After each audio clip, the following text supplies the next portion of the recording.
Joining the world of project management is just not a career move, it's an odyssey.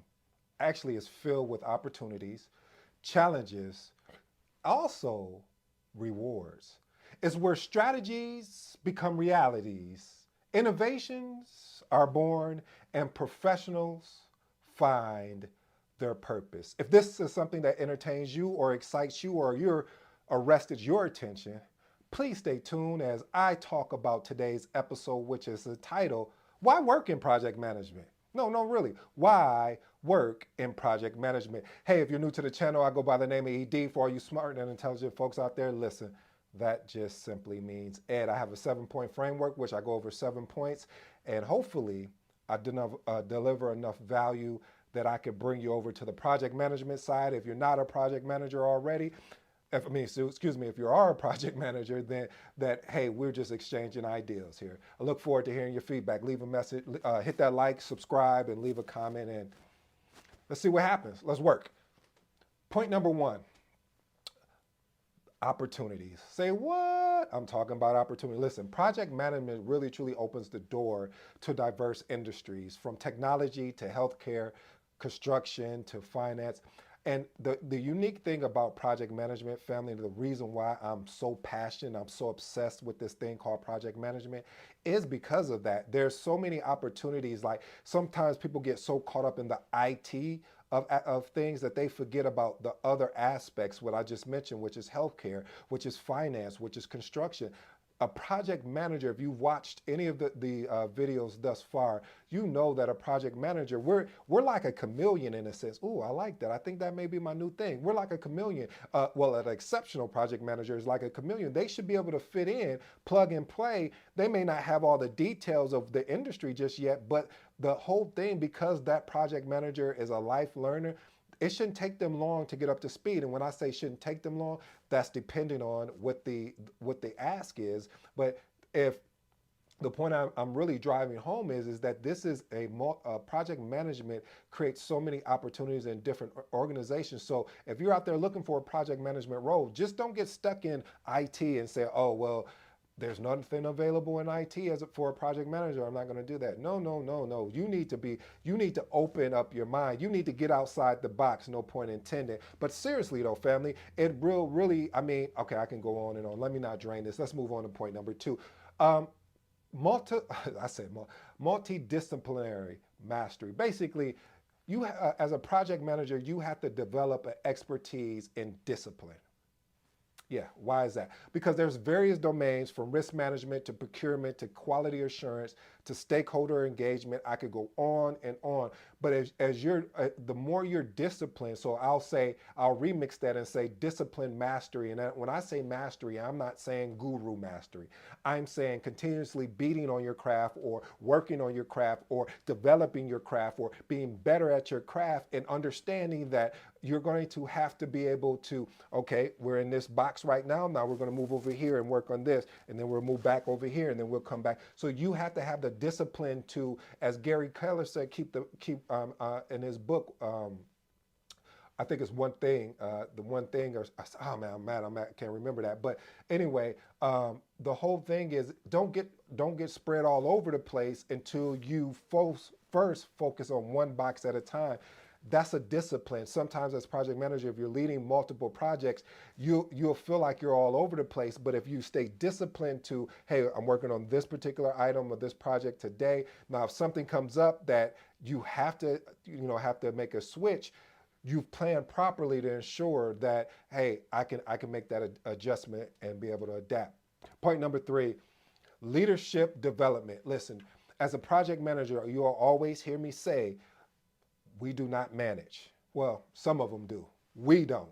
We don't manage. We lead. And what does leadership look like? Well, leadership looks like guiding teams, guiding stakeholders, ensuring that ensuring that the team collectively knows you're here to inspire, you're here to motivate, you're here to show that, hey, I'm here to help. I'm just not going to sit back and just because you don't have help that, hey, I say, well, you need to figure out. No, I'm going to jump in and see how I can help you. I'm going to be that soundboard for you, and I'm going to help move impediments or problems and conflicts out your way so you can do your job. So when someone comes to you and say, hey, I need you to do this, that I can step in and say, hey, this project is a priority. It has to happen. So we'll circle back with you. We'll give you updates when we're able to release this resource. But right now, we need them. Do you know how many times when I went to bat for resources like that, how much harder they wanted to work with me, how much they appreciate what I was doing? Because listen, as a project manager,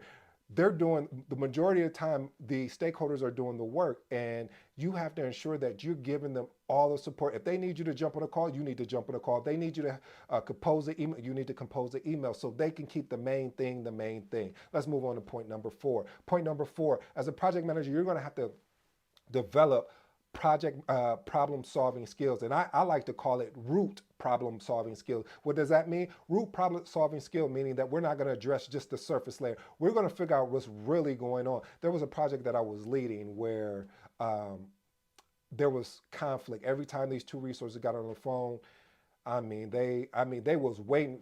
As soon as one of them slipped up, the other one was just attacking them, just yelling. And then, finally I was just like, because again, I always say all conflict is not bad, but when it turns toxic, that's when we need to address it. And so I kicked them both off the call, and they were shocked, like, oh, why did you kick us off the call? I said, because you're affecting the rest of the team. It's like that whole adage or ideology that one bad apple spoils the bunch. And so I would rather for the rest of the team and myself to pick up your workload than to deal with that toxicity of you being toxic on a call and you guys are not supporting each other. So if you're leading a project like that, have the courage to escalate and say, hey, I need either some new resources or we'll figure this out, because we always will, we always have. So being able to tackle complex challenges and find innovative ways to provide solutions.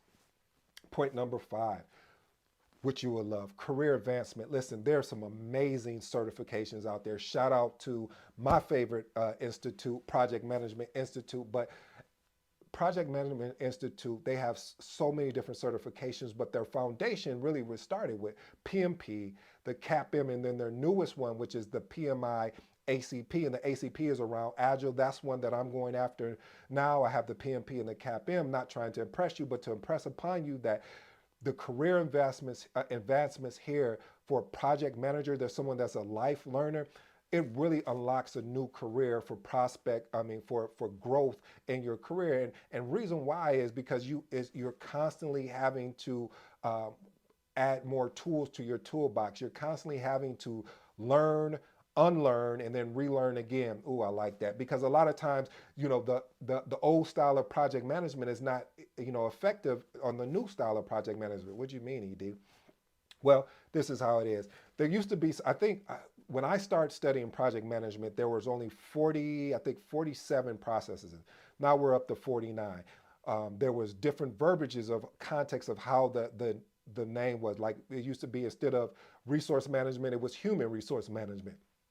And so it changed based on the times that we're living in, which I love. If you're somebody that don't like change, project management is probably not for you. But if you're somebody that loves change, that loves excitement, loves challenges, and you love growing in your profession, in your career, this definitely profession that I love, that I'm obsessed with, called project management, is for you. Listen, project management, point number 6, is global, international, widespread. Can I go on, or you got the point? Point I'm trying to make, family, is that this is why I love project management. I'm so obsessed with it, is that I could go to Jamaica and they have a PMI. I could go to India, they have a PMI. I could go to Japan, they have a PMI, because it's international. My certification is valid everywhere, those countries that I name, and much more. And that's the amazing thing, because how many times, sometimes, like, if you had a degree and maybe you went to another country, that may not be respected as much compared to what these certifications is. So I'm truly appreciative of PMI, how they took the time to make this more of a global and international, and they were thinking that way instead of just thinking, oh, we're just going to do it for the States. So one of the things, if you get in this thing that I love, that I'm passionate about, called project management, you will be on a global scale. So now instead of just looking for jobs in the States, maybe will you say, hey, I want to move to Jamaica. I want to be on the island. I want to cool out and chill and have some beautiful weather consistently. You can go there and be an amazing project manager. Let's move on to point number 7, versatility. Project management has really forced me to develop my skill set outside of just what the norm is. What I mean by that is I read books on sales, I read books on marketing. And you're like, well, why would you do that? Well, because when you're sending out emails, just imagine if you're someone that's constantly getting emails and they're the same boring emails. So I try to not try, I make sure my emails make you want to open them. I have a catchy, Russell talks about he talks about the hook, story, and offer. So that's exactly what I do. I'll have a hook. My hook in the subject line will be something that'll arrest your attention. The story is sometimes really high level bullet points but giving you context of why this email is being sent.